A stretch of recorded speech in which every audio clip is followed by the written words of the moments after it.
¿Ya lo tiene? Sí, doctor, ya está grabando.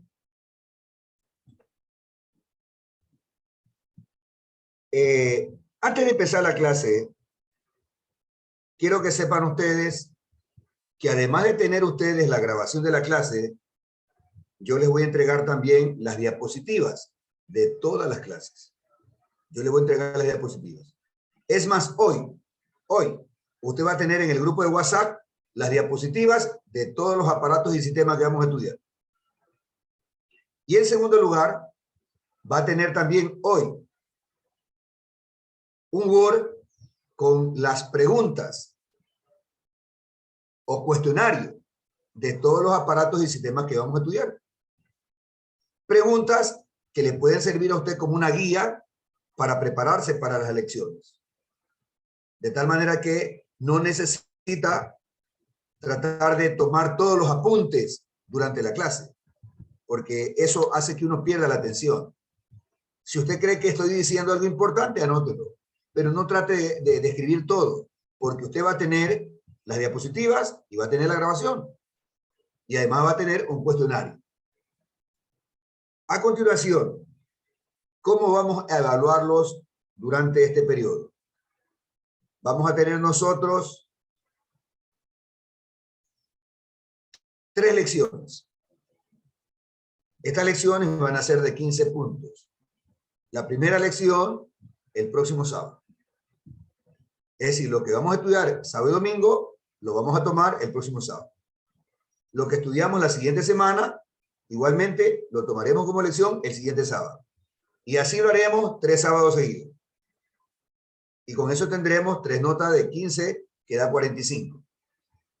Como ustedes saben, hay una cuarta nota, ¿verdad? Esa cuarta nota es sobre 20. Bueno, aquí viene lo interesante. Esa nota de 20 yo la doy por asistencia. Por asistir puntualmente y por tener la cámara encendida. ¿Por qué tomo esta consideración? Porque durante este periodo de clases online me he podido dar cuenta que hay muchas personas que se conectan, no tienen encendida la cámara y yo no puedo saber si están ahí. Y resulta que muchas veces los llamo repetidamente y no contestan. ¿Qué significa eso? Que simplemente se conectaron y se fueron. Están haciendo otra cosa. Entonces, por eso es importante mantener la cámara encendida. De tal manera que esta nota de 20 lo vamos a dar a los estudiantes que asisten puntualmente y que demuestran mediante la cámara que están en clases. Esto de aquí no es reciente. Yo siempre, desde que doy clases, ofrezco esto a los estudiantes. Y algunos me dicen que debería mejor tomarles otra lección. Y yo sostengo, porque también he sido estudiante, de que cuando uno asiste a clases, uno ya está aprendiendo algo nuevo. Cuando uno asiste a una clase, al término de la clase, uno es una persona diferente. Tiene conocimientos nuevos. Uno se ha aprendido conocimientos nuevos. Y entonces, lógicamente, eso para mí merece una calificación. Y esa calificación va a ser la de 20. Ahora, recuerden ustedes, 3 lecciones de 15, 45 y 20, 65. De esos 65 puntos, usted necesita 46 para presentarse al examen final. Si no completa 46, de pronto completó 40, 41, 42, 43, 44, 45, no se presenta examen final, pero se presenta a un examen que se llama de recuperación sobre 100. Es decir, tiene una sola oportunidad para aprobar. En cambio, la persona que obtiene de 46 en adelante, primero da su examen sobre 35, y si no aprueba, luego tiene la oportunidad de dar un examen sobre 100. Las personas que no completan 40, imagínense, 20 les doy solo por asistencia, y que de los 45 puntos no completen ni siquiera 20, reprueban la asignatura. La reprueban y tienen que volver a ver la asignatura. Bueno, yo tengo la seguridad que todo esto ustedes lo saben, porque ya son estudiantes del segundo nivel. Pero siempre me gusta repetirlo, porque hay algunas veces estudiantes despistados que en realidad no entienden cómo es esto de las calificaciones. En todo caso, si alguno tiene alguna pregunta respecto a esto, estoy para aclararle cualquier duda. Profesor, ¿las evaluaciones con usted son de manera opcional también y qué tiempo vamos a tener para cada lección? Bueno, las lecciones son en plataforma de Google. Y para esto ustedes tienen que no solo asistir a clases, sino tener un correo Gmail abierto. Ese correo Gmail abierto puede ser el institucional, el que le dio el ITB, que tiene su nombre, @ITB-UDC, o puede ser alguno personal, que sea @gmail.com. Cualquiera de los dos. Es decir, la plataforma de Google trabaja con estos tipos de correo, con correo Gmail. ¿Qué tiempo les doy? 2 minutos por cada pregunta. Las preguntas son de contestar falso, verdadero, o de múltiple opción, en donde siempre una opción es la correcta. Solo una. Yo les pongo varias opciones. Incluso les pongo, todas son correctas o ninguna es correcta. Y ustedes tienen que escoger cuál es la opción correcta. Siempre es solo una. Solo una. Y les doy 2 minutos siempre. 2 minutos. ¿Alguna otra duda? Si tiene la lección 15 preguntas, entonces el examen dura media hora. Si la lección tiene 30 preguntas, el examen dura 1 hora. Siempre 2 minutos por pregunta. Una vez que se termina el tiempo, el estudiante tiene que entregar el examen. Estudiante que se queda con el examen y no lo entrega, tiene 0,1/15. Hay algunos estudiantes que de repente no quieren entregar el examen, ¿no? El que no lo entrega tiene 0,1/15. ¿Alguna otra duda, por favor? Sí, profesor, me pedían los compañeros, me estaban escribiendo de que si tal vez hay la forma de unir el horario del sábado para hacer una sola jornada. Negativo. Para ustedes es fácil porque no hablan, pero yo que tengo que estar hablando no es conveniente. De 8 a 11 y de 2 a 5.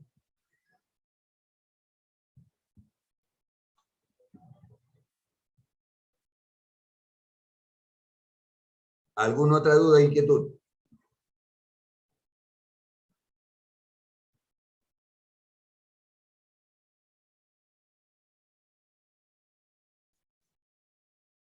Yo sé que de pronto alguien por comodidad quisiera hacer una sola jornada.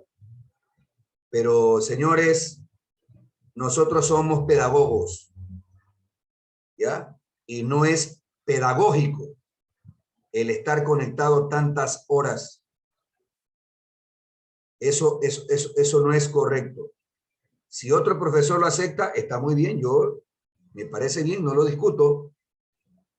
Pero si nosotros actualmente, voy a comentarles lo siguiente. Cuando estemos en presencial, la clase es de 8 de la mañana a 12:40 y en la tarde de 1:40 a 6:10 de la tarde.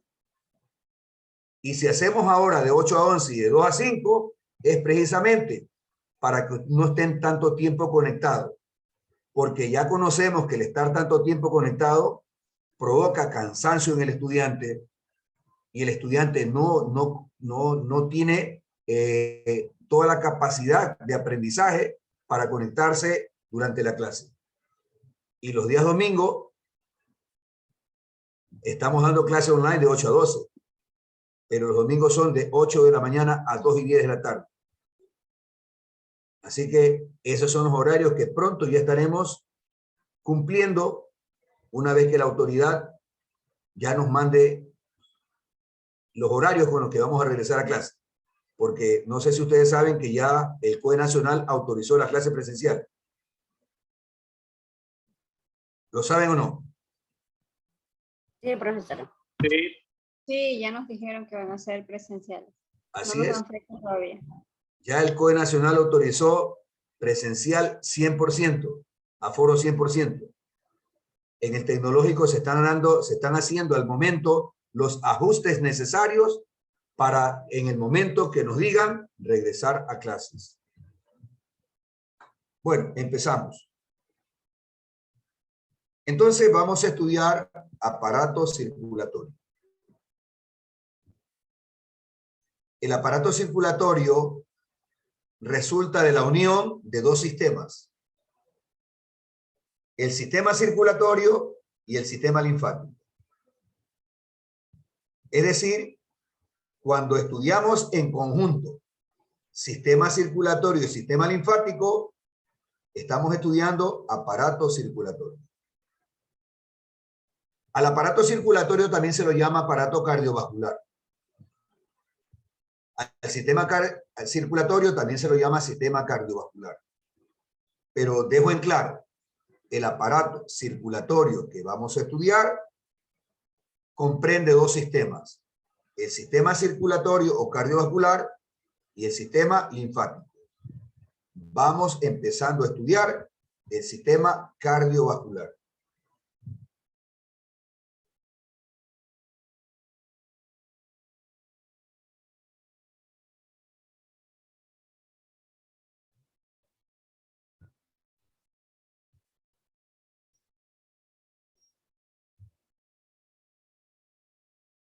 Le pregunto a la señorita Elizabeth Luna si se ve la imagen en la pantalla.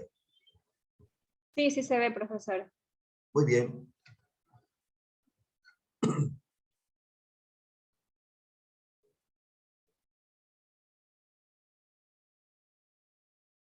Entonces, estamos estudiando uno de los sistemas que conforman el aparato circulatorio. Y lo primero que vamos a ver es la definición o concepto de este sistema. Red de canales. Si usted lo entiende mejor, red de conductos, a través de los cuales fluyen o a través de los cuales circulan los líquidos nutrientes del organismo. Bueno, ¿y cuál es ese líquido nutriente del organismo? La sangre. Este es el concepto o definición del sistema que vamos a estudiar.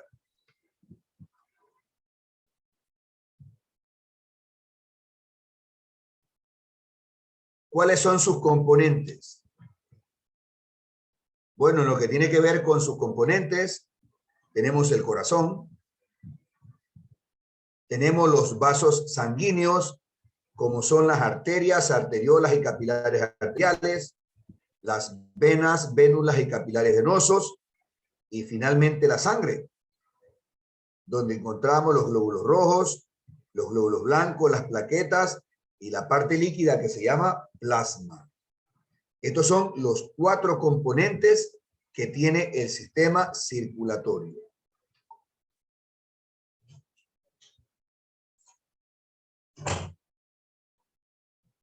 El corazón es la bomba que permite el funcionamiento de este sistema.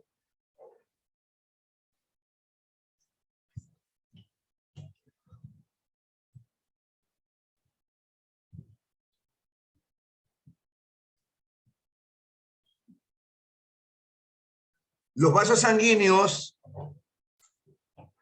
que nacen del corazón se llaman arterias. Y las arterias, cuando son de calibre menor, se llaman arteriolas.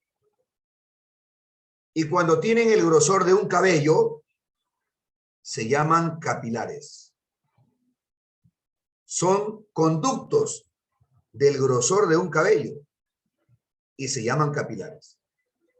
Ahora, Usted nota aquí un color rojo. ¿Qué significa esto? Que estos vasos sanguíneos están transportando sangre rica en oxígeno. Pero luego se da cuenta que cambian de color. ¿Cuál es la razón? Porque aquí a nivel de los capilares arteriales, los capilares entregan oxígeno a las células que están aquí. Son las células de los tejidos. Y al entregar el oxígeno, se convierten en capilares venosos. Los capilares venosos se unen y forman vénulas. Las vénulas se unen y forman venas. Y las venas son las que regresan la sangre al corazón. Algo interesante. Muchas veces creemos que el sistema arterial y el sistema venoso son dos sistemas independientes. No es así. Pertenecen a una misma red. Imaginemos la red de agua potable. La única diferencia es que estos conductos, arterias, arteriolas y capilares arteriales, transportan sangre oxigenada. Y cuando le entregan a las células, simplemente cambian de nombre. Ya no se llaman capilares arteriales, sino capilares venosos. Y los capilares venosos se unen y forman las vénulas. Las vénulas se unen y dan origen a las venas. Y las venas se encargan de regresar la sangre al corazón.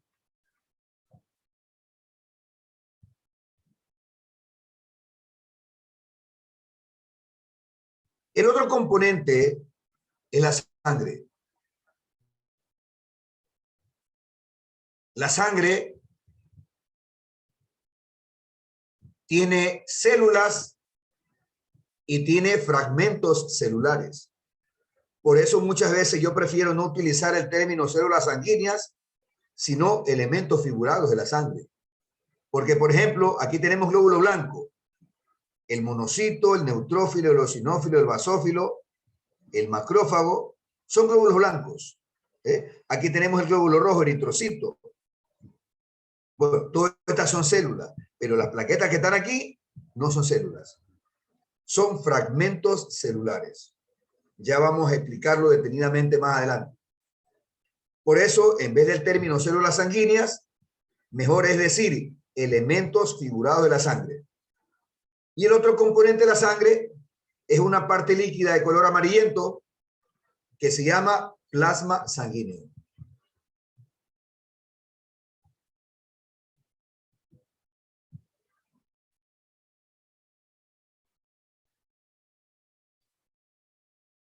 ¿Alguna pregunta hasta aquí? Lo que hemos hecho es solamente mencionar los componentes del sistema y dar una definición o concepto del sistema. No hemos entrado en detalle todavía. Pero si alguien tiene quiere alguna aclaración, alguna duda. Profesor, doctor, entonces podemos decir que la sangre venosa es una sangre cianótica. Bueno, el término cianosis significa baja concentración de oxígeno, pero no en las venas, sino en el sistema arterial. Porque el bajo contenido de oxígeno en las venas y el elevado contenido de CO2 en las venas es normal. Eso es normal. Pero cuando tú tienes un bajo contenido de oxígeno en la sangre arterial, eso se llama cianosis. ¿Estamos claros? Sí, profesor. Más que nada se lo preguntaba porque también lo he escuchado ese término médico que dicen la sangre venosa es sangre cianótica. Entonces usted lo acaba de aclarar y No, sí, está... sí, no es correcto decirlo así. No es correcto. Porque el término cianosis se utiliza cuando la sangre arterial tiene una baja concentración de oxígeno. Y eso puede deberse a un mal funcionamiento del aparato respiratorio o del circulatorio. ¿Eh?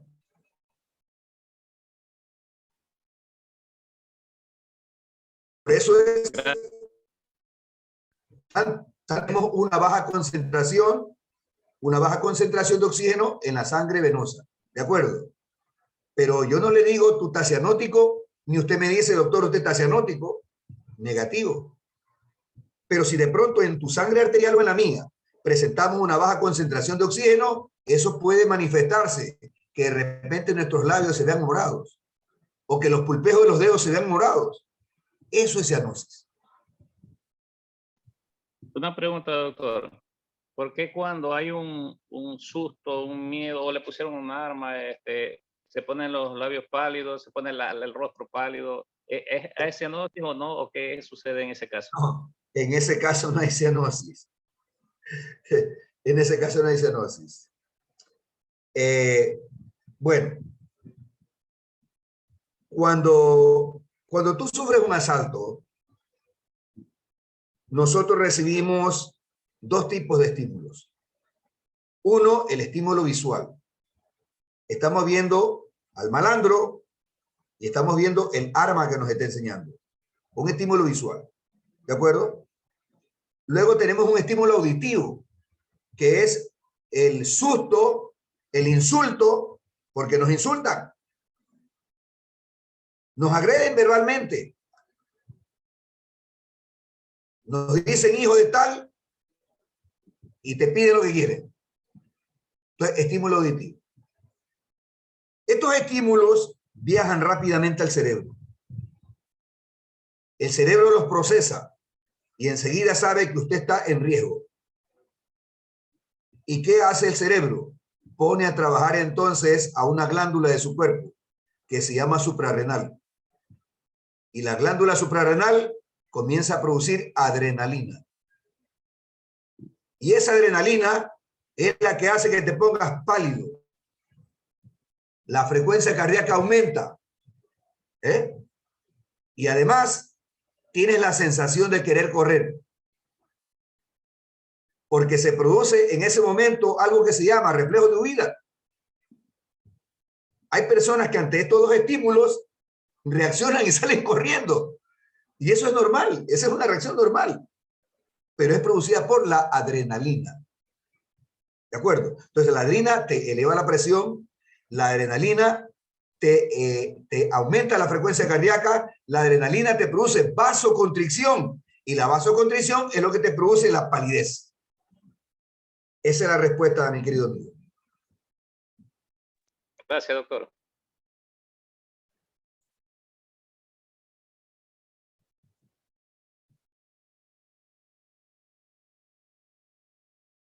Bueno, vamos al siguiente punto. Y el siguiente punto es revisar cuáles son las funciones que cumple el sistema que estamos estudiando. Uno, transporta alimento y oxígeno a las células. Señores, la sangre, que es el líquido que circula a través de los conductos de este sistema, es la que lleva los nutrientes y el oxígeno a todas las células de todos los tejidos de los órganos de nuestro cuerpo. Pero no solamente hace eso, sino que la sangre también se encarga de recoger los desechos del metabolismo celular. Porque cuando las células reciben nutrientes y oxígeno, realizan lo que se llama metabolismo celular o respiración celular. Y entonces se producen desechos. Unos desechos se llaman metabólicos, como la urea, la creatinina, el ácido úrico, el amoníaco y el amonio. La sangre se encarga de recoger esos desechos y los lleva a los riñones para que los riñones los eliminen durante la formación de la orina. Pero también hay otro tipo de desecho, que es un desecho gaseoso, que es el CO2. Y la sangre se encarga también de recoger ese desecho y lo lleva hacia los pulmones para que nosotros lo eliminemos cuando exhalamos, cuando expiramos o exhalamos. Ahí lo eliminamos. Tercera función, defensa del organismo. Pero yo aquí quiero preguntarle a ustedes. ¿En qué consistirá la defensa del organismo que nos provee este sistema circulatorio? ¿Será que las células de nuestro cuerpo tienen por ahí alguna pistola de 9 milímetros, una ametralladora AK-47? ¿Cómo es que nos defienden? Produciendo anticuerpos, doctor, y destruyendo microbios. Excelente, excelente, muy bien. Sabemos que en nuestra sangre tenemos los glóbulos blancos que nos defienden de los agentes patógenos bacterianos. Y tenemos también elementos como los linfocitos T, todos los linfocitos, que nos van a defender de procesos infecciosos virales. Bueno, yo estoy muy contento de escuchar a los dos compañeros que acaban de intervenir. Ellos acaban de resumir la forma como nos defiende el sistema circulatorio. Primero, a través de los glóbulos blancos. Y, por un lado, nos ha dicho la compañera Polo que comen microbios. Así es. Y no solamente bacterias. Comen microbios y células muertas. Y en segundo lugar, tenemos también los glóbulos blancos llamados linfocitos, que producen unas proteínas que se llaman anticuerpos y que nos defienden de los agentes extraños que ingresan a nuestro cuerpo, ¿no? Entre los cuales, por supuesto, están los microbios también. De tal manera que esa es la defensa del organismo que nos ofrece el sistema que estamos estudiando. Cuarto, regulación de la temperatura. Si alguien alguna vez lo escuchó, me gustaría que comparta de qué forma el sistema circulatorio contribuye a regular la temperatura del cuerpo.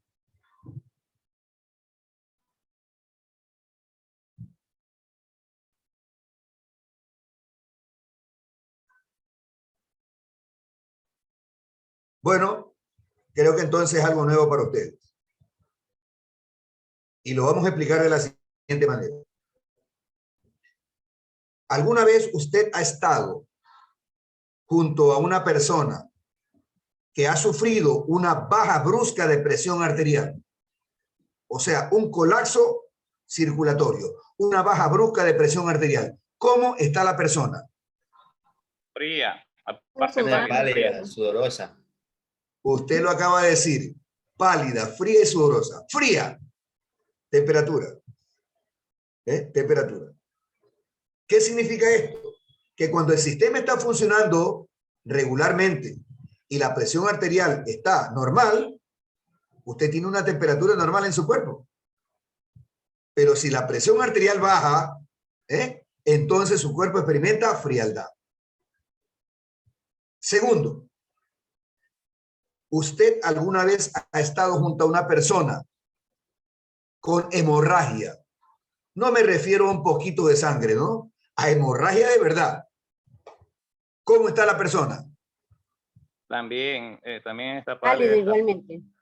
Pálida, fría y sudorosa. ¿Así es? Pálida, fría y sudorosa. Entonces, ¿cuál es la respuesta? Cuando el volumen sanguíneo que se encuentra contenido en el sistema es el normal, usted tiene temperatura normal. Pero si usted pierde volumen sanguíneo, eso lógicamente hace cambiar la temperatura de su cuerpo. Por lo tanto, el sistema circulatorio, manteniendo una presión normal y conservando el volumen sanguíneo que le corresponde a la persona, regula la temperatura de nuestro cuerpo.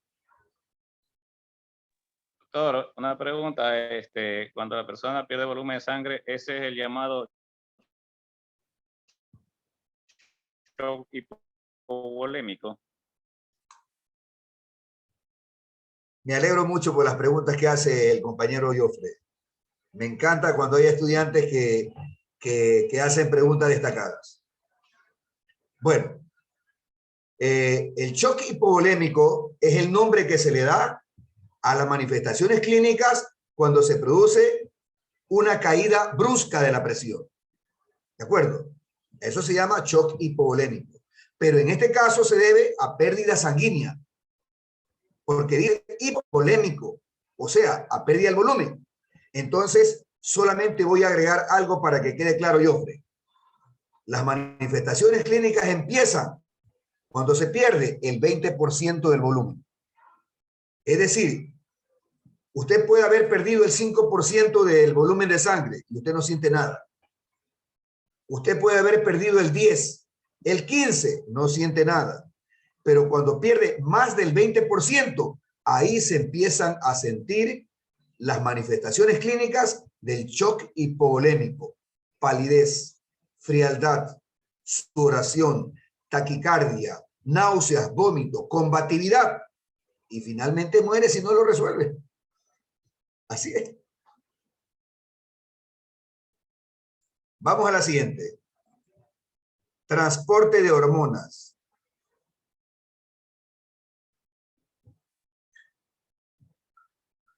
Las hormonas que producen las glándulas de nuestro cuerpo, llamadas endocrinas, generalmente actúan sobre órganos que se encuentran distantes de ellas. Es decir, no es que una glándula produce una hormona y la célula o tejido sobre la cual va a surtir efecto está ahí al lado. No ocurre así. Siempre está distante. Y es por eso que las hormonas tienen que ser transportadas por la sangre. Más adelante, cuando estudiemos sistema endocrino, vamos a aprender que las hormonas son mensajeros químicos. O sea, cuando una glándula produce una hormona, lo que hace es elaborar un mensaje químico. Ese mensaje químico es transportado por la sangre y llega hacia el tejido o al órgano sobre donde la hormona debe actuar. Bueno, a ese órgano o tejido se lo llama órgano o tejido diana o tejido blanco. Pero el asunto es que la sangre transporta las hormonas. Y voy a poner un ejemplo. ¿Qué es lo que permite en la mujer la producción de óvulos y el ciclo menstrual? La producción de óvulos y el ciclo menstrual dependen de dos hormonas que elabora una glándula que está en la base del cráneo, en la silla turca, la hipófisis o pituitaria. Esa glándula produce dos hormonas, FSH y LH. FSH, hormona folículo estimulante. LH, hormona luteinizante. Esas son las dos hormonas que ponen a trabajar a los ovarios para que madure óvulos. Y son las hormonas que van a hacer que los ovarios produzcan hormonas para que regulen el ciclo menstrual. Pero mire, la glándula está acá. Las hormonas se producen aquí. Y los genitales donde actúan están en la pelvis femenina. Por lo tanto, la hormona tiene que ser transportada. Y la sangre es el medio de transporte de todas las hormonas en nuestro cuerpo. Esas son las funciones del sistema. ¿Alguna pregunta?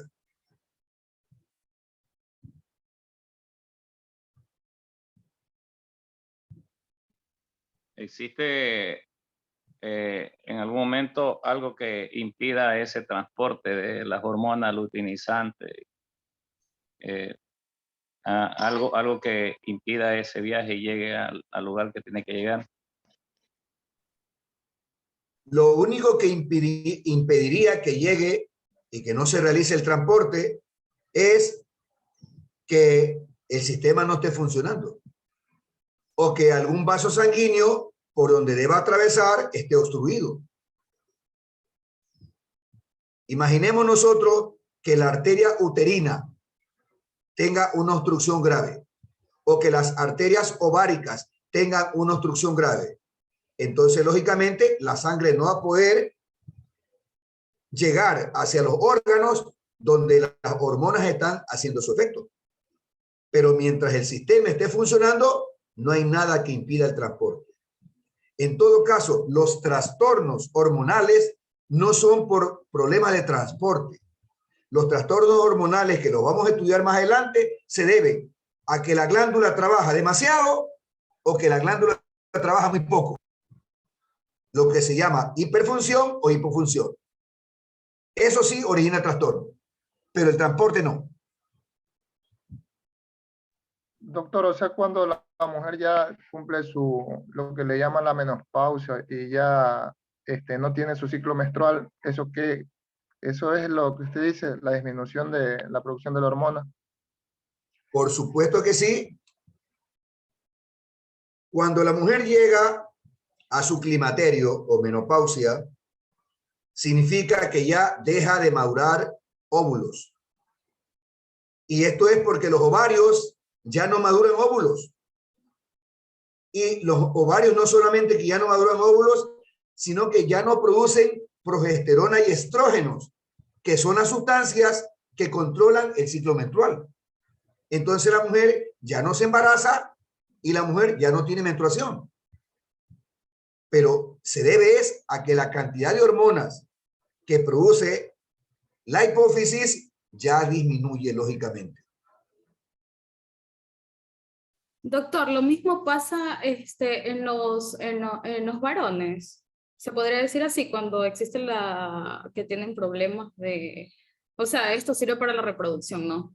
Y es lo mismo lo que le pasa a las mujeres, que existe la eyaculación precoz, se puede decir así. Andrea, la eyaculación precoz no es de tipo hormonal. Ah, ok.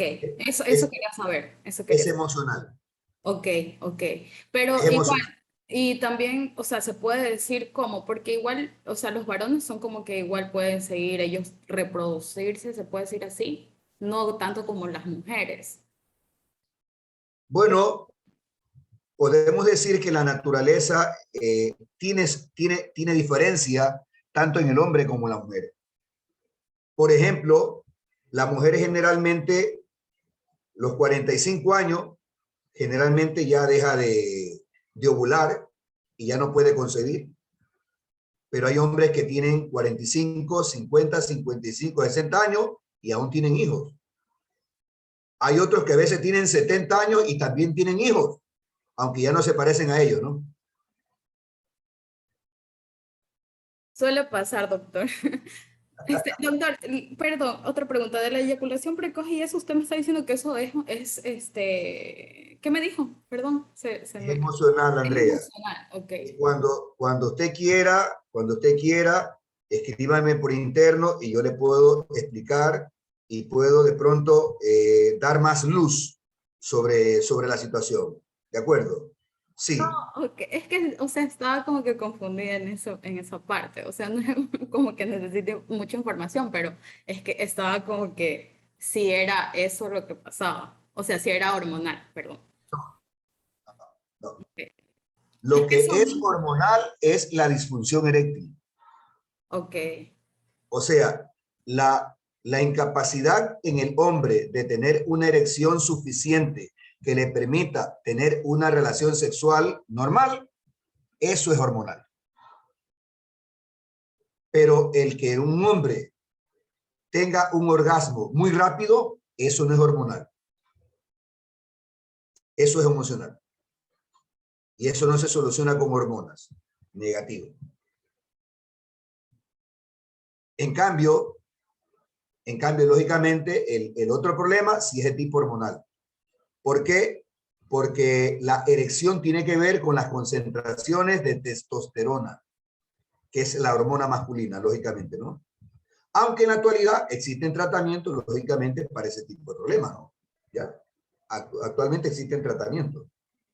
La famosa pastilla azul que le llaman. Bueno, el sildenafilo. Permítame, ya que mencionó eso, comentarle algo que es chistoso. Existe una enfermedad que se llama hipertensión pulmonar. La hipertensión pulmonar no es como la hipertensión arterial. La hipertensión arterial es una enfermedad sistémica. Afecta a todo tu sistema circulatorio. La hipertensión pulmonar solamente afecta al área de la arteria pulmonar. ¿De acuerdo? Y hace muchos años, Laboratorio Pfizer que es el que hizo la vacuna, comenzó a diseñar un medicamento para tratar la hipertensión pulmonar. Y durante el estudio que estaba realizando, le llamó la atención que ninguno de los participantes se retiró del estudio.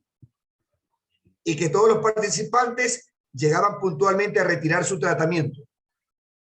Esto llamó la atención al laboratorio, porque siempre que se hacen estudios, hay personas que abandonan el tratamiento, o hay personas que no van puntualmente a retirar sus medicamentos. Y entonces encontraron en los efectos secundarios de los pacientes que las relaciones sexuales con su pareja habían mejorado. Ahí saltó la pista. Y ahí el laboratorio Pfizer descubrió que el medicamento mejoraba los problemas de disfunción eréctil. ¿Ya? Entonces le cambiaron el uso. Lo utilizan para la disfunción eréctil. Sin embargo, el medicamento existe también para el tratamiento de la hipertensión pulmonar. Bueno, vamos a seguir.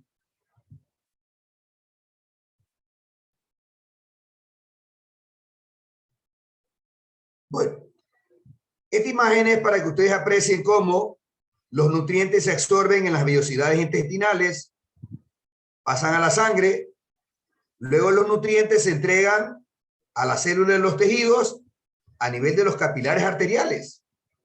Por eso está de color rojo. Y las células realizan su metabolismo celular y producen los desechos metabólicos, que aquí se manifiestan como una cruz y un rombo. El rombo y la cruz, el signo positivo, son desechos metabólicos y la sangre se encarga de llevarlos a los riñones para ser eliminados durante la formación de la orina. Igualmente, la sangre transporta el oxígeno y el oxígeno es entregado a nivel de los capilares arteriales. Y las células realizan su metabolismo celular y entregan a la sangre CO2. CO2. La sangre recoge ese CO2 y lo lleva a los pulmones para ser eliminado durante la exhalación pulmonar. Doctor, eso es conocido como la hematosis pulmonar. El intercambio de gases que ocurre ahí en donde usted explicó hace un momento. El intercambio que ocurre en los pulmones y que se llama respiración externa, se lo conoce también como hematosis, efectivamente. Bueno, vamos a empezar a estudiar la sangre. ¿Qué es la sangre? Es el líquido que circula por todo el organismo a través del sistema que estamos estudiando. Sistema que está formado por el corazón y los vasos sanguíneos. Dos datos importantes aquí. A la izquierda, la cantidad de sangre que tiene un adulto, entre 5 y 6 litros. Se dice que 6 litros para el hombre, 5 litros para la mujer. Sin embargo, yo estoy seguro que hay muchas mujeres que pueden tener 6 litros y seguramente hay varones que tienen 5. Y a la derecha tenemos una unidad de sangre. La gente dice una pinta. Se llama unidad de sangre total o unidad de sangre completa. La unidad de sangre total tiene 463 mililitros. 463 mililitros. De los cuales 400 corresponden a sangre y 63 corresponden a anticoagulante. ¿Por qué razón? Estas bolsas deben tener anticoagulante. La razón es sencilla. La sangre, cuando sale de los vasos sanguíneos, su tendencia es la coagulación. Entonces, para evitar la coagulación, la sangre tiene que tener anticoagulante. Profesor, una pregunta. ¿Y cuál es la cantidad de sangre en los niños? Bueno, eso varía, mija. Y no lo vamos a precisar en este momento porque nosotros estamos hablando de adultos. Ahora, usted me dice niño. Bueno, la pregunta es, ¿estamos hablando de un lactante? ¿Estamos hablando de un escolar? ¿Estamos hablando de un adolescente? Varía de acuerdo a la masa corporal. Varía de acuerdo a la masa corporal. Pero la cifra que estamos dando es de un adulto. ¿Cómo está compuesta la sangre? 2 elementos. Uno, la parte líquida que se llama plasma sanguíneo. 2, los elementos figurados. El plasma sanguíneo representa el 55% de la sangre. Los elementos figurados representan el 45% de la sangre. ¿Qué es el plasma sanguíneo? Una mezcla de agua, sustancias orgánicas y sustancias inorgánicas que se llaman sales minerales. ¿Cuáles son los elementos figurados? Los glóbulos rojos, llamados también eritrocitos o hematíes. Los glóbulos blancos, llamados también leucocitos. Y las plaquetas, llamados también trombocitos. Recuerde, la parte líquida representa el 55% y los elementos figurados el 45%. No digo células, porque las plaquetas no son células.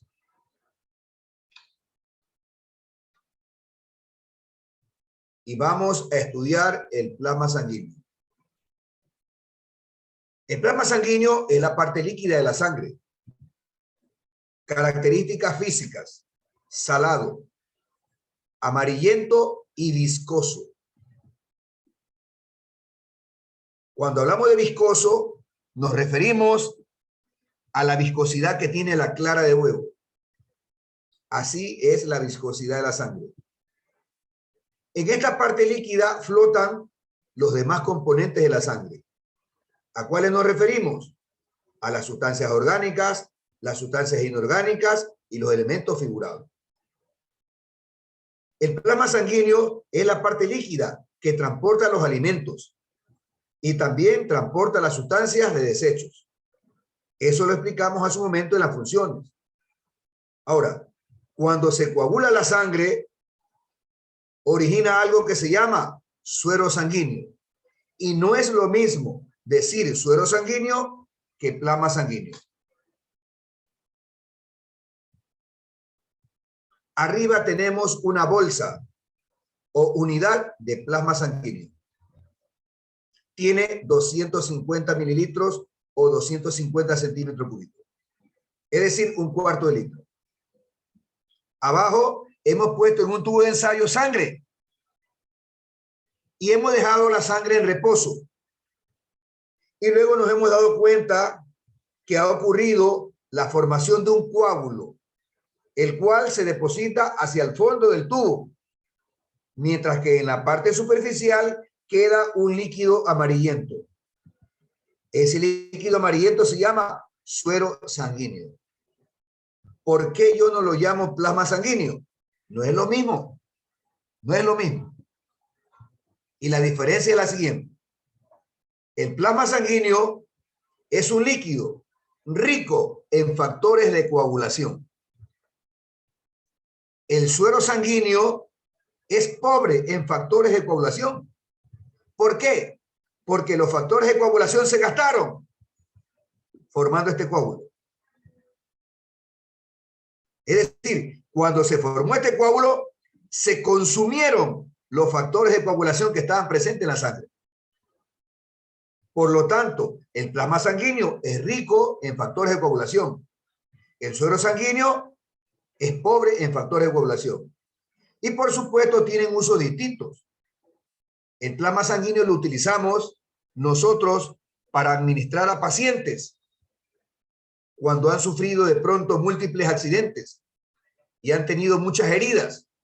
El plasma sanguíneo, como tiene factores de coagulación, facilita la cicatrización de las heridas. El suero sanguíneo, en cambio, lo utilizamos para los exámenes bioquímicos de laboratorio.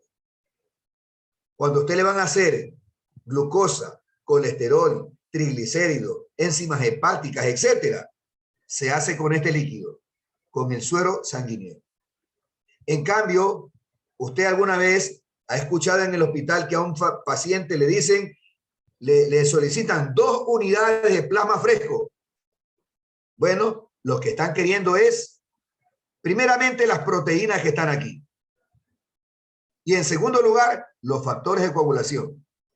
Las proteínas nos ayudan a mantener la presión oncótica en la sangre, mientras que los factores de coagulación nos ayudan a la cicatrización de los tejidos.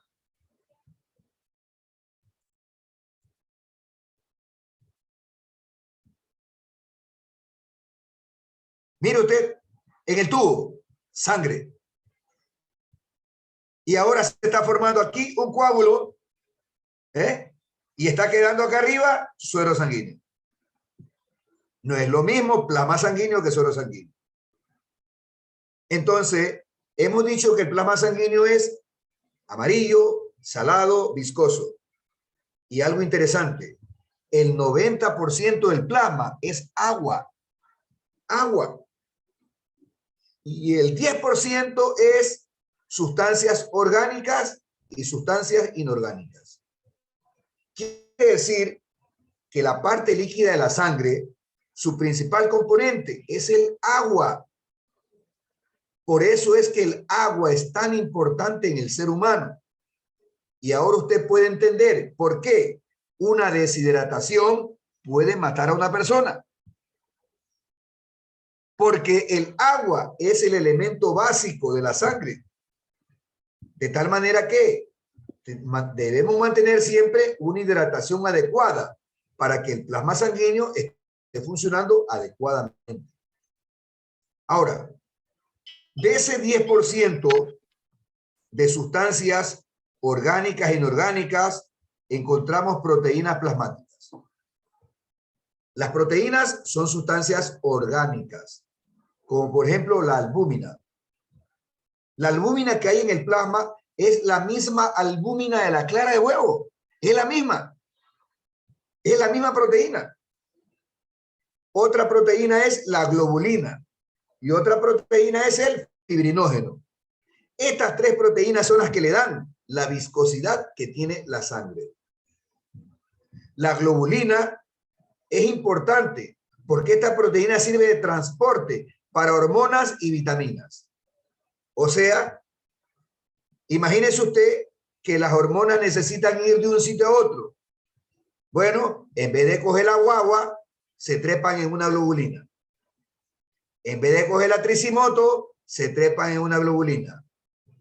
Las vitaminas tienen que viajar de un sitio a otro. En vez de coger un taxi, se trepan en una globulina y de esa manera se transportan. Ahora, la globulina también sirve para la elaboración de un elemento importante que se llama gamma globulina. La gamma globulina es una proteína que se necesita para que los glóbulos blancos elaboren anticuerpos.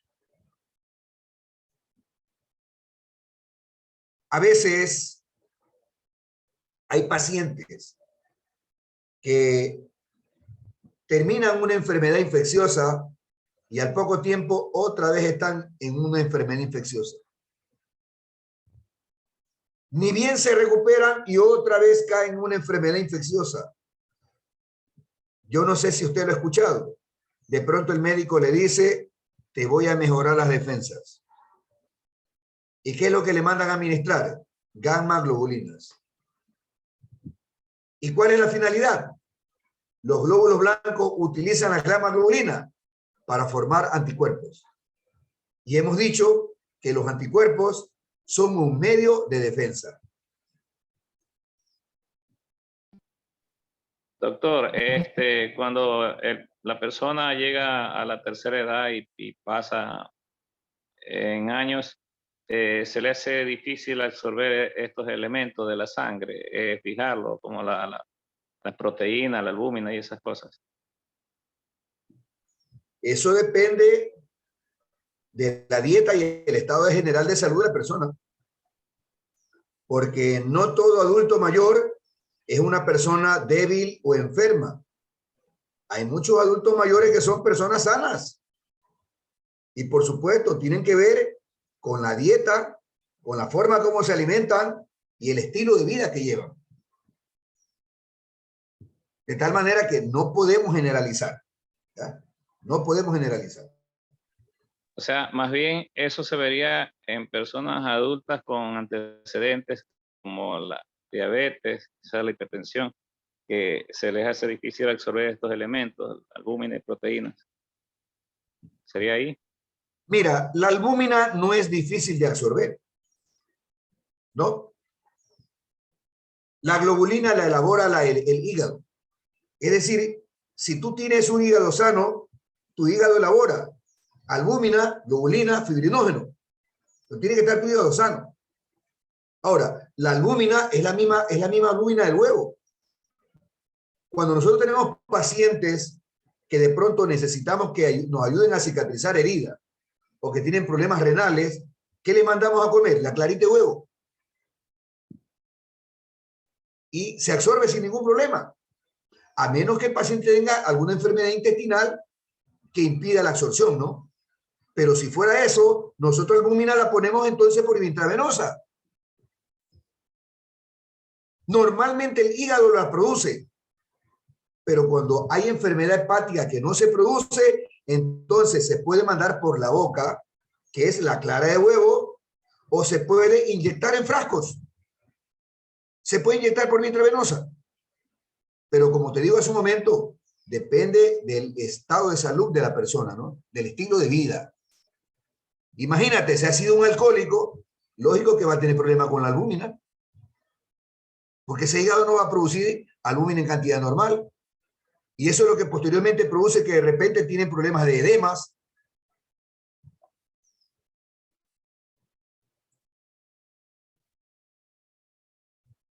Fibrinógeno.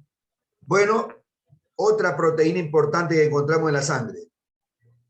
Para la coagulación de la sangre se necesitan varios factores, pero uno de los más importantes es el fibrinógeno. Si no existe la cantidad de fibrinógeno normal, la sangre no coagula, para nada.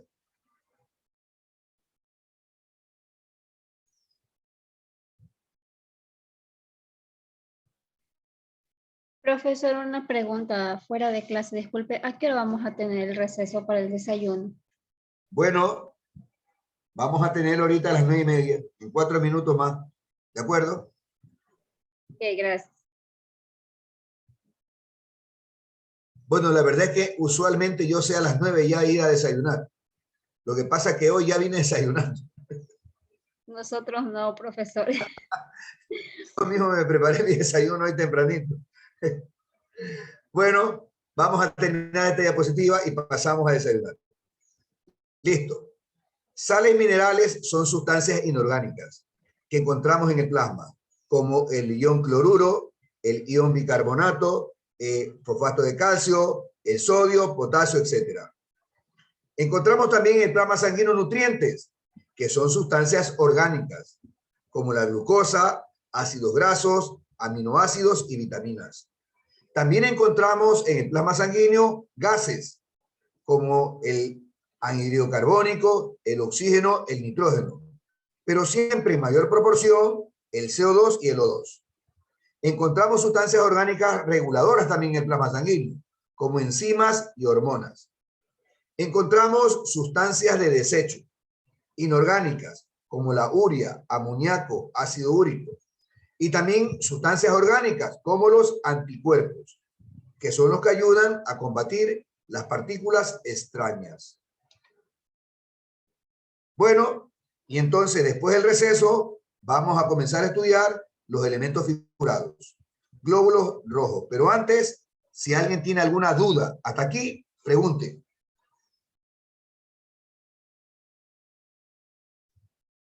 Doctor, con lo que comentó hace un momento de que hay personas que hacen edema, usted mencionó, me imagino que se refería al edema de extremidad inferior, que es el que más se comienza a notar primero cuando hay problemas de falta de albúmina.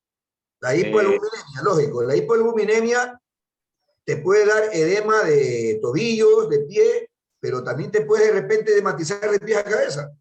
Claro, cuando comienza se nota primero en las extremidades inferiores. Entonces, ahí en ese momento sí sirve mandarle a consumir clara de huevo. Clarita de huevo. Yo le digo a mis pacientes, 2 claritas de huevo, un poquito de sal y pimienta y adentro, riquísimo. Excelente, gracias, profesor. Porque manda que se pongan un frasco de globulina, es caro pues el frasco de 50 cc. Muy costoso. Es caro. Así es.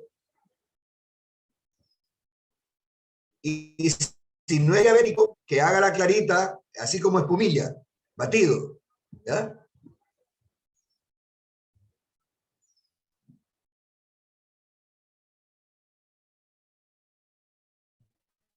Bueno, entonces, media hora, señor. Gracias. Profe, disculpe la molestia, yo ingresé tarde, no sé si tomó asistencia. Su nombre. Aarón Sánchez Sudario. Yo también, profe.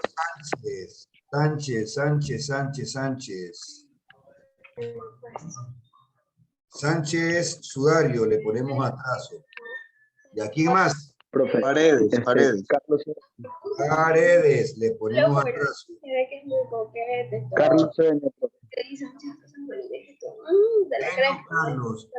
Me dice como que, ay, mira, tengo que salir ese... Incluso me dice que porque yo... Pregunto por Fabricio Cabanilla.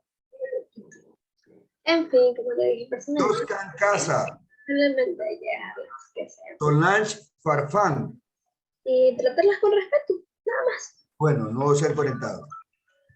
Entonces... Profe, yo ya hablé con el tutor, pero él me dijo que sí me agregó a la lista.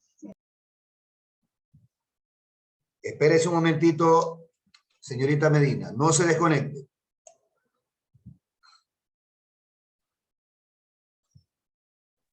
Profe, yo estaba revisando en el sistema y me sale 0% de asistencia, aún no está subida. He tomado la asistencia física, pero aún no la he pasado. Ah, profe, ok, gracias.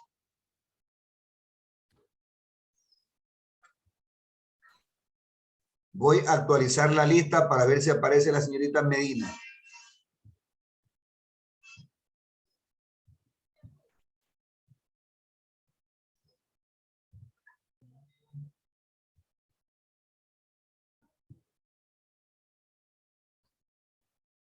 Señorita Medina. Dígame. José Macías Mesa, ¿no está usted? Uy, pero él me dijo que sí, que ya estaba añadida. Inclusive ayer fui al ITV y me dijeron que ya constaba en la lista. Pues no consta en la lista. Dígale usted, el doctor acaba de actualizar la lista y no aparezco. Aquí está, mire, vea. Esta lista está actualizada. Macías Mesa, no está. Tómale un capture y envíale al tutor. Tómele. Hágale una Ya, captura de pantalla. Déjeme.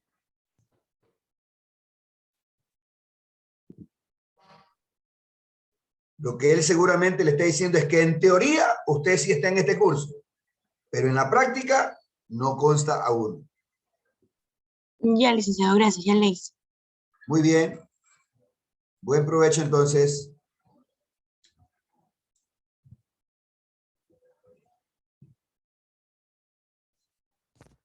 ¿A qué hora ingresamos, profe, de nuevo? Después de media hora.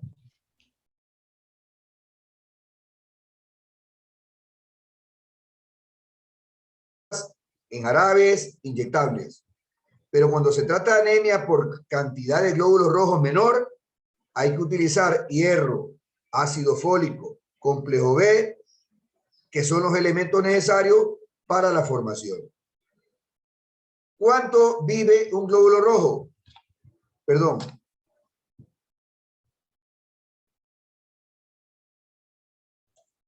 Un glóbulo rojo mide aproximadamente 120 días de vida. Los glóbulos rojos se forman en la médula ósea roja. En la médula ósea roja. Y viven aproximadamente 120 días. Cuando los glóbulos rojos son viejos o tienen algún defecto, el vaso es el órgano que los retiene y ya no los deja salir a la circulación. De tal manera que los glóbulos rojos son destruidos en el vaso, pero los elementos son utilizados por la médula ósea roja para formar nuevos glóbulos rojos.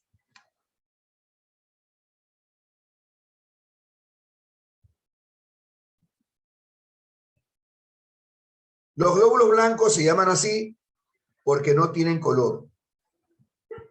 También se los conoce como leucocitos. Se trata de elementos móviles. Pero móviles no significa simplemente que tienen movimiento, sino que los glóbulos blancos son capaces de salirse de los capilares sanguíneos para ir a defendernos contra las infecciones. Como usted se da cuenta, los glóbulos blancos viven en la sangre, pero las infecciones no las tenemos en la sangre. Cuando usted tiene una infección en la sangre, estamos hablando de ya una infección grave que se llama septicemia. La infección puede estar en cualquier sitio del cuerpo y los glóbulos blancos se salen de los capilares sanguíneos, se salen para ir hacia los sitios donde se los necesita. Tienen núcleo, no tienen forma definida, es decir, pueden modificar su forma y además miden entre 8 y 20 micras. Los glóbulos rojos miden 7 micras. La cantidad promedio está entre 5.000 y 10.000 milímetros cúbicos de sangre. Hay algo interesante. Recuerde, estas cifras a veces pueden variar de acuerdo al laboratorio. Hay laboratorios que dicen de 4.000 a 11.000. Por eso, usted tiene que siempre, cuando lea el hemograma, mirar hacia la derecha. Y en el lado derecho están los valores referenciales o rangos. Ahí usted va a encontrar el mínimo normal y el máximo normal. Cuando la cantidad es inferior al normal, se llama leucopenia. Cuando es superior al normal, se llama leucocitosis. Los glóbulos blancos tienen un promedio de vida de horas, meses y años. Es decir, no todos los glóbulos blancos tienen el mismo periodo de vida. Se producen, al igual que los glóbulos rojos, por la médula ósea roja y terminan de madurar en los ganglios linfáticos o en el timo. Ahora, cuando los ganglios linfáticos, cuando los glóbulos blancos maduran en los ganglios linfáticos, se los conoce como linfocitos B. Y cuando maduran en el timo, se los conoce como linfocitos T. Y aquí encontramos la función que la mencionamos temprano. Defensa del organismo. 1. Destruir microbios y células muertas. Bueno, el glóbulo blanco que hace eso se llama monocito, o también se lo conoce con el nombre de macrófago. Y en segundo lugar, los glóbulos blancos producen anticuerpos que neutralizan los microbios que ocasionan las infecciones, lo cual lo hacen los linfocitos. Aquí tenemos los diferentes tipos de glóbulos blancos. Los neutrófilos existen en una proporción entre 40 a 75 por cada 100. Eosinófilos, de 1 a 4 por cada 100. Los basófilos, de 0.5 a 1 por cada 100. A estos glóbulos blancos se los llama granulocitos, porque aparentan su núcleo de tener gránulos en el interior. Estos glóbulos blancos tienen una vida media aproximada de 6 horas, lo que significa que la médula ósea roja tiene que estar constantemente produciéndolos. En la parte inferior encontramos los linfocitos. Su proporción es entre 20 y 40 por cada 100. Los monocitos o macrófagos, entre 2 y 8 por cada 100. Y los neutrófilos en banda, que es una célula inmadura, ya que cuando madura representa el neutrófilo que está aquí. Se llama en banda porque el núcleo parece una banda. Su proporción es 0 a 3 por cada 100. Algo interesante. Los monocitos viven meses y a veces viven años. Este es un dato interesante e importante porque los monocitos son los glóbulos blancos que comen microbios. Los linfocitos viven años. Y esto también es importante, porque estos son los glóbulos blancos que producen anticuerpos. Ahora, algo interesante. El linfocito es la célula principal que es invadida por el virus de la inmunodeficiencia humana, el VIH. El VIH infecta a varias células del cuerpo humano, pero la más importante es esta de aquí, el linfocito. ya que esta es la célula que produce anticuerpos. Y si esta célula muere como consecuencia de la infección, entonces su número va a disminuir en el porcentaje que debe estar en la sangre. Cuando el número disminuye, entonces decimos que ya no hay glóbulos blancos para producir suficiente anticuerpos. Y es ahí cuando la persona cae en lo que se llama fase SIDA y se encuentra expuesto a sufrir diferentes tipos de infecciones que no sufre generalmente una persona normal y muchas veces morir por esas infecciones.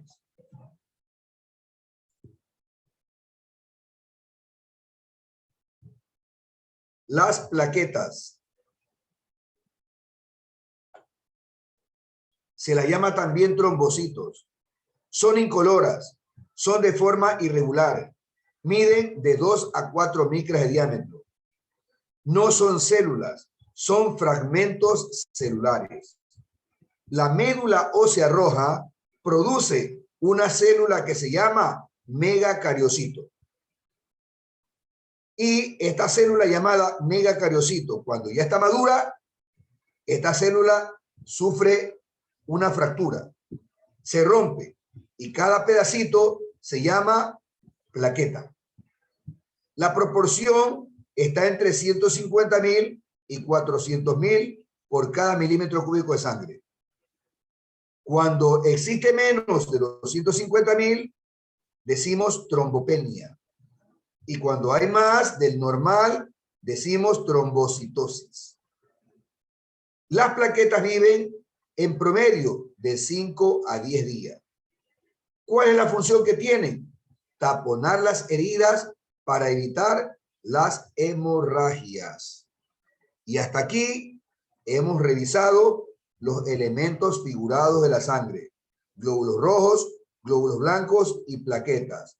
¿Alguna pregunta si alguien tiene, por favor?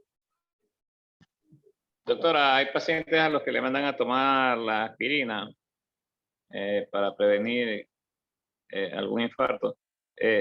Entonces asumimos que va a bajar las plaquetas. La aspirina no afecta el número de plaquetas. La aspirina interviene en el proceso de coagulación sanguínea. Es decir, es un anticoagulante. Es un anticoagulante la aspirina. Y generalmente se usa para evitar la coagulación sanguínea, ya que la coagulación sanguínea es la que origina las trombosis. Entonces, si te da una trombosis en una arteria coronaria, eso te ocasiona un infarto. Entonces, la aspirina se utiliza es para mantener la coagulabilidad normal de la sangre y evitar, lógicamente, las trombosis. Entonces, en consecuencia, la aspirina evita la segregación de las plaquetas, que se junten. Bueno, interviene, lógicamente, en eso, pero no disminuye su número. Gracias. Hay enfermedades que sí disminuyen el número, como por ejemplo el dengue. Y cuando se disminuye el número, la persona está expuesto a las hemorragias. Por eso es que una persona con dengue puede sufrir hemorragias, porque su número de plaqueta generalmente baja de 150.000. A veces un paciente puede tener 70.000, 50.000 y de pronto comienza a sangrar. Entonces, en ese caso, se le pondría una transfusión de plasma sanguíneo. En ese caso, lo que se administra es paquete de plaquetas. Profe, una pregunta. El dengue, así como te dice que baja la plaqueta, ¿el paludismo es así mismo? El paludismo no produce eso. El paludismo lo que produce es que los glóbulos rojos explotan. Los glóbulos rojos explotan porque el plasmodium, que es el protozoario, el parásito, infecta al glóbulo rojo. Es decir, se reproduce en el interior del glóbulo rojo y luego el glóbulo rojo se produce lo que se llama la hemólisis, la explosión. Y mientras más glóbulos rojos explotan, entonces la persona comienza a presentar anemia. Es decir, aquí no hay hemorragia, lo que hay es anemia, pero por la disminución de glóbulos rojos.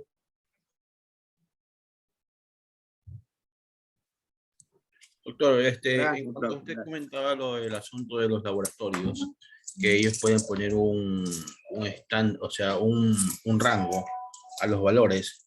¿Eso ya no es estándar lo que deberían manejar todos los laboratorios? No, depende de las máquinas. Es decir, cada máquina tiene sus rangos. Si todos los laboratorios utilizaran el mismo equipo, entonces serían valores estándar. Pero usted puede apreciar muchas veces que los valores varían, ¿no? Por eso usted no piense nunca en un valor estándar, sino que siempre revise el valor referencial del laboratorio que ha hecho el examen. Ya. Doctor, un paciente con hemofilia es un paciente que no produce suficientes plaquetas. No tiene nada que ver. Eso tiene que ver con factores de coagulación, el 8 y el 9.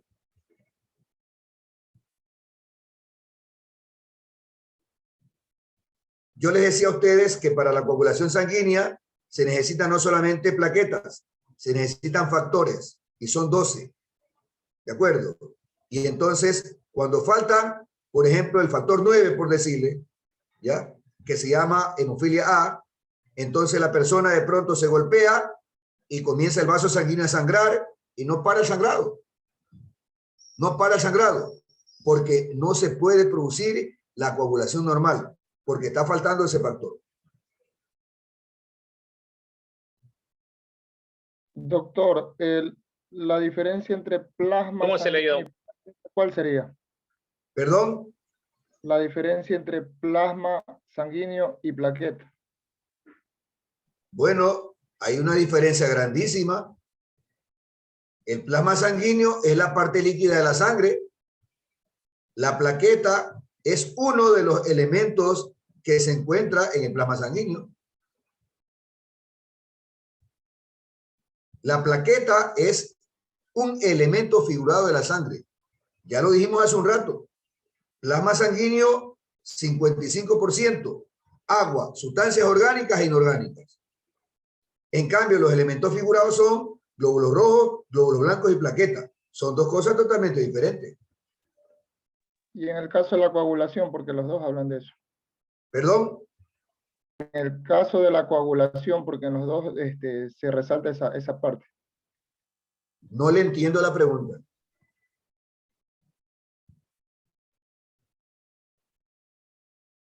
Tal vez lo que usted me quiere decir es la intervención del plasma sanguíneo y de las plaquetas en la coagulación. Claro que sí, cada uno tiene su función. Las plaquetas lo que hacen es taponar la herida, pero los factores de coagulación le fabrican una especie de malla para atrapar a las plaquetas y formar una especie de parche. Y por supuesto, los factores de coagulación están en el plasma sanguíneo. Es decir, la coagulación de la sangre depende de los factores de coagulación. Y el taponamiento de heridas depende de las plaquetas. Ok. Doctor, una pregunta. ¿Cómo se le ayuda a un paciente con hemofilia para cuando hay un sangrado? Bueno, hay que comprar una especie de vacuna que se utiliza para inyectarles a ellos, ¿no? A veces es difícil, ¿ya? Pero si no se la consigue, lo que hay que hacerles es mantenerlo con transfusión para evitar, lógicamente, que se pierda el volumen sanguíneo, ¿no?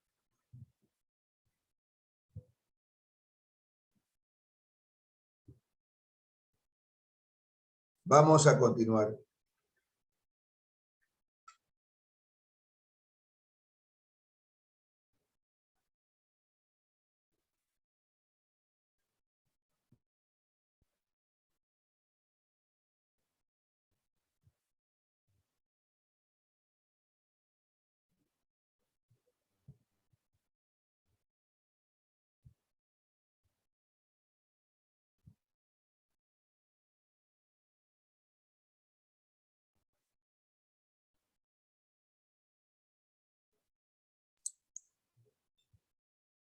Doctor, cuando los niños nacen o post al nacimiento presentan una alteración en la sangre, se puede realizar una sanguíneo-transfusión. O sea, no me acuerdo cuál es el término, pero le cambian toda la sangre, ¿no? Esto es cuando hay incompatibilidad RH. Ya, ahí se cambia toda la sangre del recién nacido. Mi pregunta es, ¿no se puede hacer lo mismo con una persona ya adulta? O sea, ya una persona presente alguna alteración en la sangre. Bueno, pero mire usted, la incompatibilidad RH es un fenómeno que se presenta en el nacimiento. De tal manera que eso se aplica solamente en el recién nacido. O sea, solamente en ese caso se puede hacer la sanguíneo-transfusión. Incompatibilidad RH. Ahora, pudiera ocurrir un accidente que de pronto te administren un paquete de sangre que no sea de tu tipo. Se va a presentar un fenómeno parecido.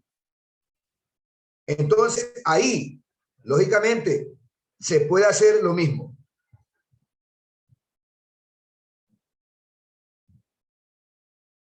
Pero eso sería un accidente, ¿no? Que te pongan una sangre que no corresponde a tu tipo. Es decir, se te pone una sangre que no es de tu tipo, eso te produce, lógicamente, una reacción que comienza a hacer que tus glóbulos rojos exploten. Y bueno, la única forma de evitar que pierdas volumen sanguíneo y glóbulos rojos es que te estén administrando sangre. Hasta que finalmente ya no hay presencia de los glóbulos rojos con el anti-D del grupo que no te correspondía, ¿no? Ya. Lógico, ahí sí se podría aplicar. Pero es cuando de pronto te pongan un paquete de sangre que no te corresponde. Pero la incompatibilidad RH es solamente en el nacimiento. Y eso se evita cuando se descubre a tiempo aplicando una vacuna que se llama Rogan. Es decir, cuando una madre RH negativa tiene su primer hijo y es positivo, tiene que aplicarse Rogan para que en el siguiente embarazo no se le produzca la incompatibilidad RH. Ya.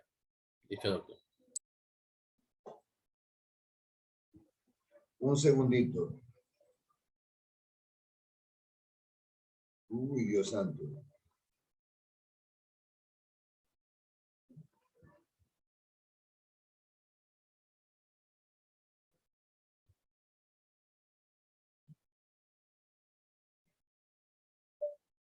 Ángel, lo que le ha ocurrido a su hija es eclampsia. Es enfermedad hipertensiva del embarazo. Significa que ella no ha tenido un control adecuado. La presión se le subió, le originó eclampsia y por eso tuvieron que hacerle la cesárea inmediatamente, porque si no, se moría su hija. Ahora, lógicamente, hay que cuidar, lógicamente, salvar la vida del bebé, ¿no? Pero eso depende de las semanas de embarazo. Cuando el embarazo es menos de 32 semanas, es difícil, porque los pulmones no están maduros todavía.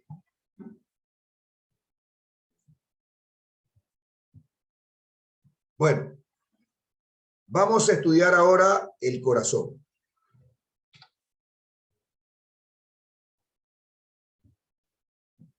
El corazón es un músculo que tiene en su interior cavidades. Es decir, es un órgano hueco. Tiene la forma de un cono. La base del cono es posterior y el vértice del cono es anterior con dirección hacia la izquierda. Pesa casi 1 libra. 1 libra tiene 454 gramos y mide aproximadamente 12.4 centímetros de longitud. Se encuentra en la cavidad torácica entre los dos pulmones, en un espacio que se llama mediastino. Por delante está el esternón, por detrás la columna vertebral y se encuentra asentado sobre el diafragma.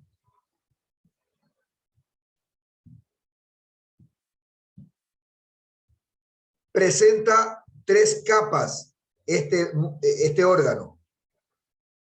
La capa superficial, aquí está pintada de gris, se llama epicardio. La capa media es el músculo cardíaco propiamente dicho y se llama miocardio. Es músculo estriado cardíaco. Y la capa interna también está pintada de blanco aquí, es el endocardio. El endocardio es la capa que está en contacto con la sangre. Por lo tanto, esta membrana es tejido epitelial.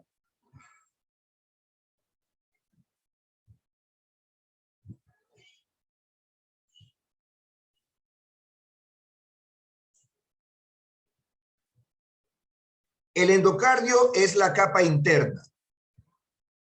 Recuerde usted que los epitelios sirven para revestir las cavidades y conductos de nuestro cuerpo. Y como el corazón tiene cavidades, estas cavidades están recubiertas por tejido epitelial. A este tejido epitelial se lo llama endotelio. Y propiamente se le da el nombre de endocardio. Es la capa que está en contacto con la sangre.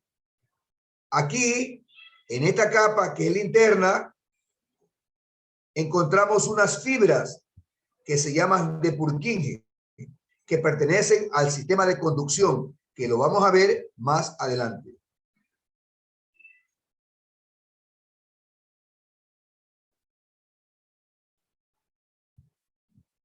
El miocardio es el músculo propiamente dicho.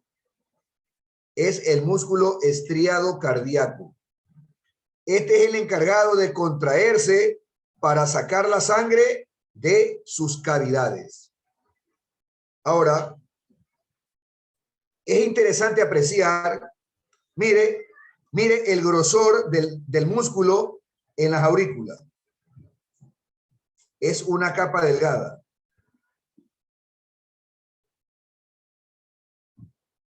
Mire el grosor del músculo en el ventrículo izquierdo. Y mire el grosor del músculo en el ventrículo derecho. Lógicamente, las aurículas lo único que tienen que hacer es pasar la sangre de arriba a abajo. Por eso no necesitan mucha masa muscular. Pero el ventrículo izquierdo tiene que contraerse para que la arteria salga por la arteria aorta y la sangre repartirse en todo el cuerpo. En el ventrículo derecho, mire, la capa es un poquito más delgada que el izquierdo. ¿Por qué?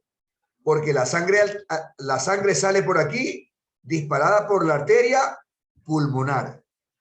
Y entonces la arteria pulmonar, esa lleva la sangre a los pulmones, que están junto al corazón. Por lo tanto, no necesita tener mucha masa muscular. Por lo tanto, el ventrículo izquierdo es el que tiene la mayor masa muscular.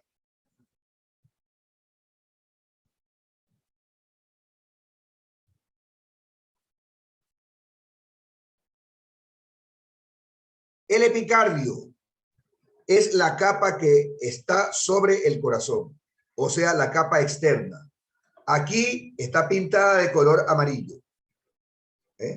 Esta capa pintada de color amarillo representa el epicardio. Ahora, aquí apreciamos vasos sanguíneos. Mire usted, apreciamos vasos sanguíneos. Estos vasos sanguíneos que se aprecian en el epicardio son las arterias coronarias, porque el corazón es un músculo, pero es un tejido. Y si este tejido está formado por células, y las células necesitan oxígeno y nutrientes, ese oxígeno y nutriente llega por medio de las arterias coronarias. Ahora, el corazón está dentro de una bolsa que se llama pericardio, y se dice que esta capa superficial llamada epicardio es parte del pericardio.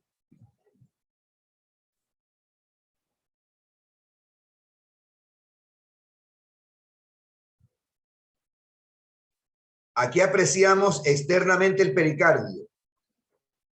Aquí lo hemos cortado el pericardio. Mire, y estamos viendo el corazón. Y esta capa que estamos viendo del corazón aquí superficial Ese es el epicardio.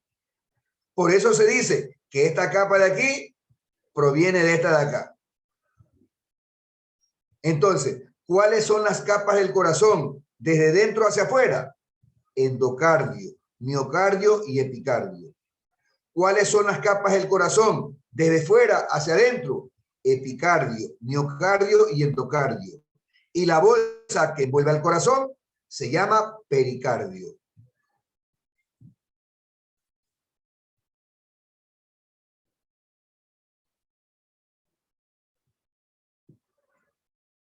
Ahora vamos a estudiar morfología cardíaca. El corazón tiene 4 cavidades. 2 superiores que se llaman aurículas. 2 inferiores que se llaman ventrículos. Mire usted el grosor del ventrículo izquierdo. Mire el grosor del ventrículo derecho. Mire el grosor de las aurículas. Ya lo explicamos hace un momento. Ahora, las cavidades superiores se llaman aurículas. Las cavidades inferiores se llaman ventrículos. Las aurículas no tienen comunicación entre sí. Los ventrículos no tienen comunicación entre sí. Cuando existe comunicación interauricular o interventricular, eso es patológico y generalmente es de origen congénito. Es decir, ya un bebé nace con esos defectos. ¿Cuál es el problema de que haya comunicación interventricular o interauricular? En el lado izquierdo tenemos sangre pobre en oxígeno. Perdón, en el lado derecho.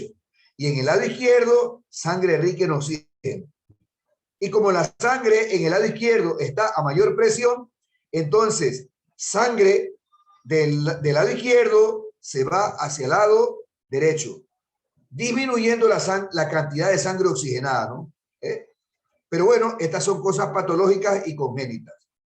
Lo que sí existe comunicación es entre las cavidades de un mismo lado. La aurícula izquierda se comunica con el ventrículo izquierdo. Y la aurícula derecha se comunica con el ventrículo derecho.